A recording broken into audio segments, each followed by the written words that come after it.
Ito na po ang ating health and wellness tips hatid mismo ng mga pinagkakatiwalaang doktor ng bayan dito sa Pinoy MD.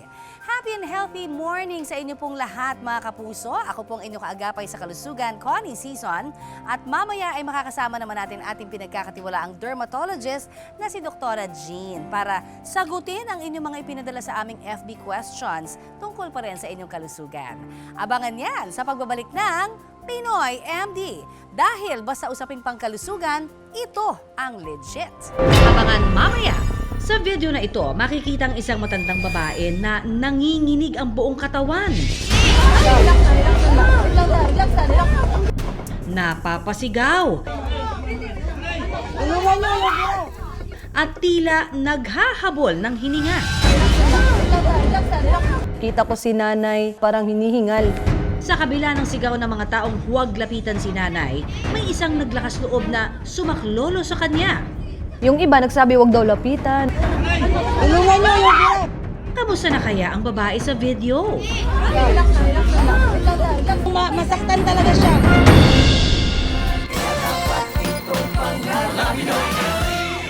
Samantala, narito muna ang ating dermatologist na si Dr. Jean para sagutin nga kung ilang mga ipinadala nyo sa aming Facebook questions.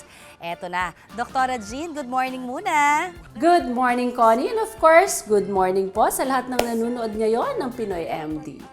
For the first question, Dr. Jean, papaano raw ba may iwasan ang pamamasa ng kamay, paa at kilikili? Nakakahiya raw kasi. Unang-una, yung mga yan kasi sometimes talaga genetically predisposed ka, no? Lalo na kung bata ka pa, pero pawisin ka, no? Ibig sabihin, nasa genes mo yan. But usually, may mga triggers na tinatawag, no? Halimbawa, kapag ikay sobrang anxious, ninenervyos ka, mag-exam ka na. No, yun. So, dapat matuto kang mag-relax. Pangalawa, meron ka bang mga iniinom na mga gamot, no? May mga gamot na nakakapagpabilis lalo ng pagpapawis ng ating katawan, no?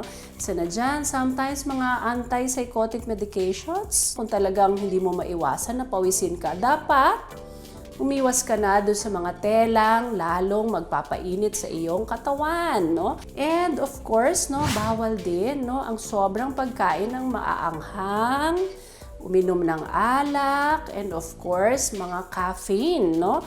Green tea or mga coffee, no? And of course, no, pwede rin naman tayong gumamit ng antiperspirant, no? So, gabi pa lang, maglagay ka na dito sa iyong kilikili and sa iyong paa para mag-absorb na kaagad yung mga antiperspirant na yan. But of course, maligo ka muna bago ka maglagay. Eto naman, for our second question, ang tanong, ha? Papaano raw ba may iwasan naman ang dandruff kapag nagpapa-hair treatment? Just make sure na pag ikay nagpapa-hair treatment ay thoroughly washed off yon. And of course, umiwas ka na rin ng paggamit na sobrang daming mga hair products like mga gels, no, waxes, nakakaklag yan ng pores. And make sure na everyday ka magwawash, no? Baka kasi may naiiwan na mga produkto din sa iyong scalp, no? Yun ang talagang magka-clog ng pores. Or sometimes these hair treatments can be too drying naman. So kung too drying yung hair treatment mo, di medyo i-space out mo. Sa video na ito, makikita ang isang matandang babae na nanginginig ang buong katawan. Napapasigaw. At tila naghahabol ng hininga. Kita ko si nanay parang hinihingal. Sa kabila ng sigaw ng mga taong huwag lapitan si nanay, may isang naglakas loob na sumaklolo sa kanya. Yung iba nagsabi wag daw lapitan. Kamusta na kaya ang babae sa video? Masaktan talaga siya. And lastly, Dr. Jean, itong question naman ito pinadala sa atin ni Alon. Ang tanong niya, paano daw ba maiiwasan yung pagkakaroon ng flakes o nagbabalat-balat na talampakan? At paano raw ba ito mawawala? Alright, baka naman nagbabalat yung iyong talampakan ay dahil sa sobrang dry ito, no? Could be because of the soaps that you are using, could be because of friction or trauma, no? Meron ka bang mga chemicals na hinahawakan madalas. Halimbawa, yung paglalaba. Diba yung iba, pag naglalaba, nababasa rin yung kanilang mga paa and kamay. Yung water is actually drying, plus samahan mo pa ng detergent, it can add to the dryness, no?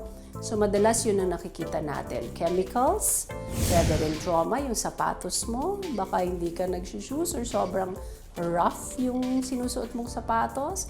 Anything that can actually cause dryness and irritation of the feet and the hands can actually cause dryness. Sometimes may mga dryness na meron kasamang infection, no? Baka meron kang tinatawag na yeast infection or fungal infection. Ang the best talaga is pumunta ka sa iyong dermatologist, no? Para makita talaga kung anong source. If it's an allergic type, irritant type, or fungal type. Thank you so very much, Dr. Jean, sa pagsagot ng mga katanungan ng ating mga kapuso. Siyempre, ang paalala natin, keep them coming, ha? Ipadala nyo lamang yung inyong mga tanong sa amin every Saturday at baka next week, tanong nyo na ho ang aming mabasa. Singkama sa talong, upot kalabasa. Ilan lang yan sa mga gulay sa bahay kubo. Pero ang bibida ngayong umaga, ang sigarilyas. Bali, naging paborito po namin yung sigarilyas kasi bukod sa madali siyang lutuin, masarap din siyang kainin, and mura po siya ngayon sa market. Ang sigarilyas o winged bean na mura na, hitik pa sa sustansya.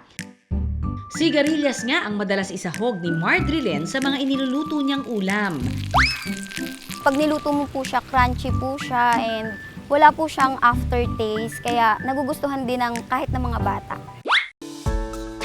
Hindi lamang daw ito patok sa kanyang mga chikiting, kundi para rin sa mga magulang niyang nagkakaedad na raw.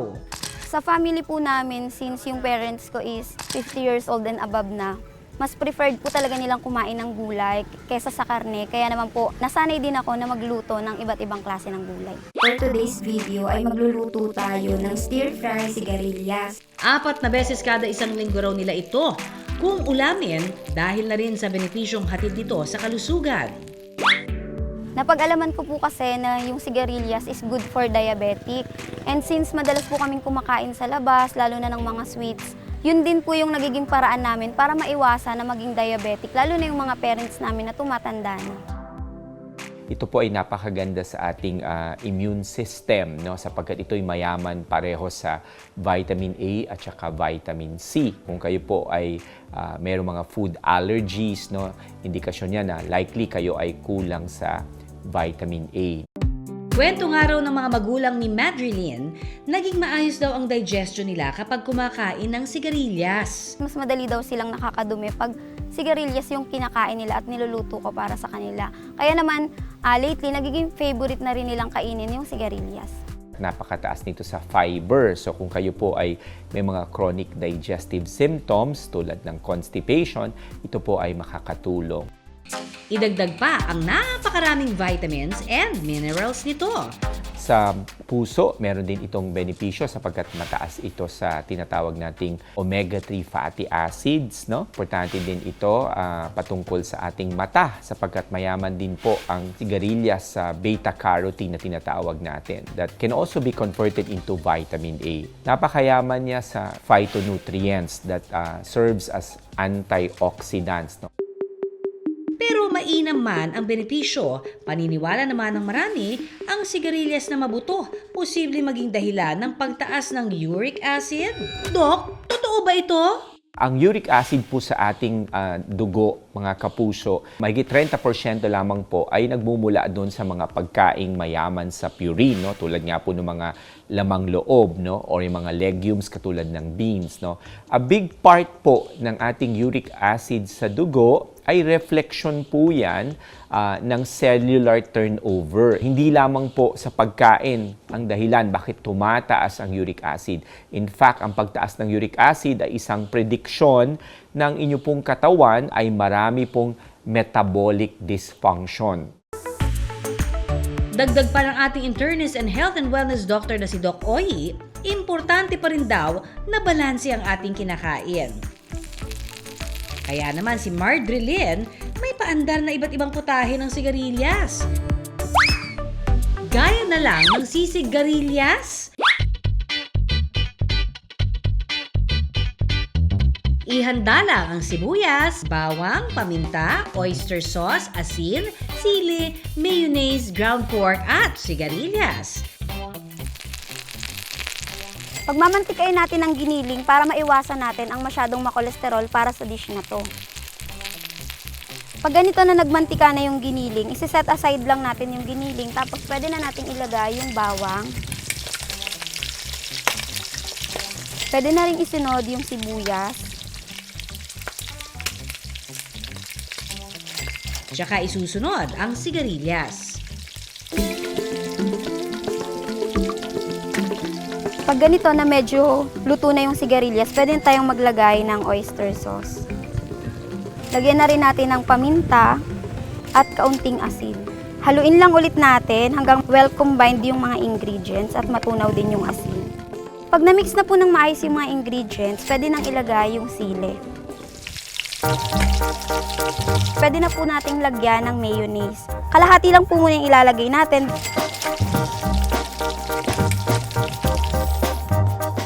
Okay na to. At eto na ang ating sisigarillas. Masarap na, mura at masustansya. Para siyang sisig. Hindi ako magulay pero dito mapapagulay ka. Masarap. Lasang-lasang sisig siya. Dami ng bilang ng pagkain ninyo na base sa calories or dami nito, hinahati natin yan. 40% gusto natin manggaling sa carbohydrates, no? At 30% naman ay dapat manggaling sa protina at 30% ay galing naman sa mga good sources ng fatty acids.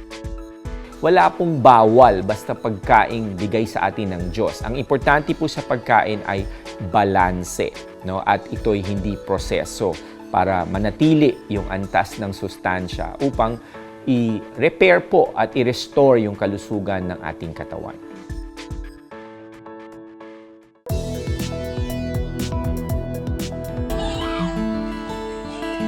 Inaatake na si Lola nito, tapos tinawag ko yung ano niya, yung anak niyang lalaki kasi parang hindi makagalaw yung anak niya eh. Nagtitinda siya ng mga prutas. Yun, nagtitinda siya, kasama niya yung apo niya. Ang nooy namamalengke lang na si Kim, hindi nakatiis na hindi lapitan si nanay.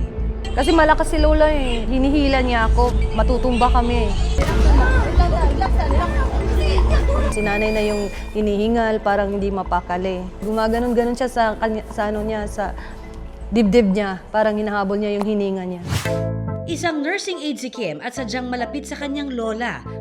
Kaya't hindi raw niya natiis na't hindi rulungan kaagad ang matanda. Lalo't minsan na rin daw itong nangyari sa kanyang lola. High blood kasi yung lola ko. Nung actually ngayon patay na siya. Dati pa po siyang inaatake ng ganon. Like same lang po talaga sa sa nangyari kay lola doon sa Quiapo. Same din yung hinahabol yung hininga, like hindi mapakalik, parang nagsi-seizure. Kaya yun, nakita ko talaga sa kanya yung lola ko. Kwento ni Kim, matindi raw ang init ng panahon noong araw na yon.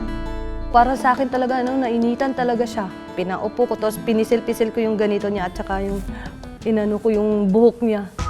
Ayon sa emergency medicine physician na si Dr. Ralph Lawrence Dantes, may peligro raw sa kalusugan ang matinding init ng panahon. Sa background na si Mami, nasa work, nasa mainit na environment, lalo na sa panahon ngayon, sobrang init ng panahon, yung possibility o yung posibilidad na mag-develop siya ng heat stroke. Ang panginginig at paninigas daw ng katawan ni nanay ay maaaring senyales ng seizure. Yung seizure kasi is may activity yung sa utak ng tao. Kung nagkaroon ng imbalance dun sa activity sa utak, pwedeng magkaroon ng seizure na episode si patient. Ayon pa kay Doc, posibleng trigger daw ng seizure ang init ng panahon. Si Mami nasa open area, so medyo yung exposure niya dun sa heat mataas. Sa heat stroke na tinatawag, pwede kasi siyang mag-manifest as seizure. Meron daw kasing mekanismo ang ating utak para ma-regulate ang temperatura ng ating katawan. Kapag sobrang taas ng temperatura sa paligid, nawawala yung mechanism na yon o yung defense mechanism ng katawan natin. So ang tendency, nagkakaroon ng seizure attack din yung pasyente. Isang linggo matapos ang insidente, nakausap namin ang 69 anyos na si Nanay Rosalina. Siya ang nasa video. Mag-iisang buwan na talaga, ito talaga iniinda ko. Parang lagi masikip ang dibdib ko, ganon. Mandali ako mapagod.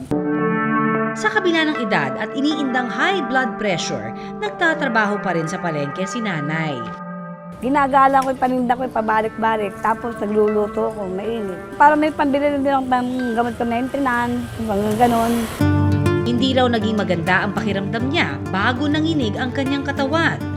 Gumaganon siya, yun lang hindi ko maintindihan na basta ganun, naiipit siya. Iniinda ko na yun, pero hindi ako nagagaganon. Pero ang tagal ko na iniinda talagang mano. Pero yung first time ko lang naging ganon ako.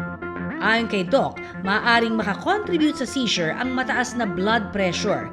Pero sa kondisyon ni Nanay Rosalina, kailangan pa rin ng mas malalim na pagsusuri para matukoy ang dahilan nito. Ang isa kasing komplikasyon ng laging mataas ang BP, pwedeng magkaroon ng mga pagputok dun sa ugat. Hindi natin ma-associate directly yung mga maintenance medication niya na pag-inom ng para sa high blood at saka dun sa nangyari sa video. Again, maraming possibility na dapat kailangan natin i-investigate further.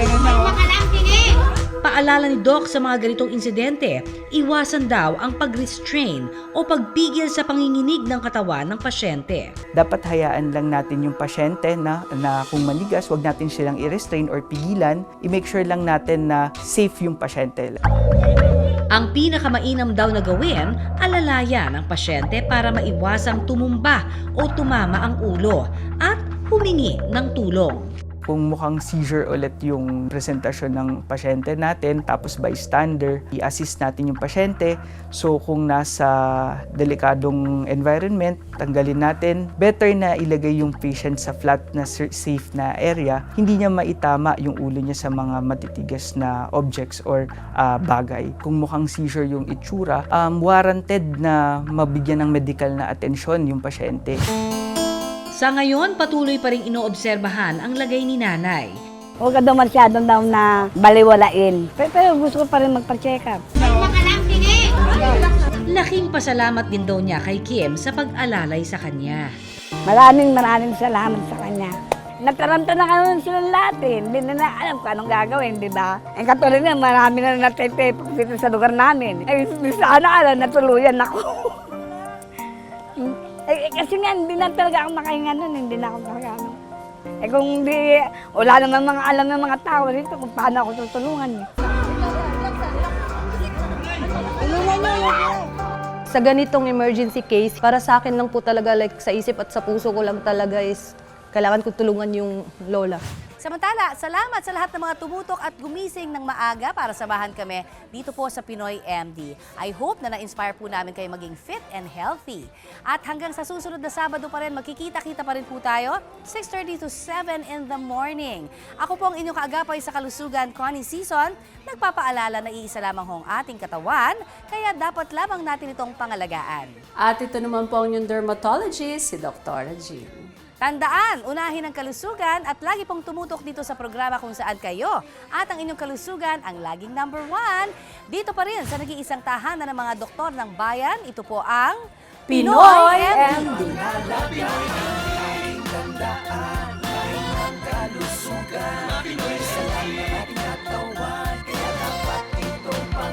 Pinoy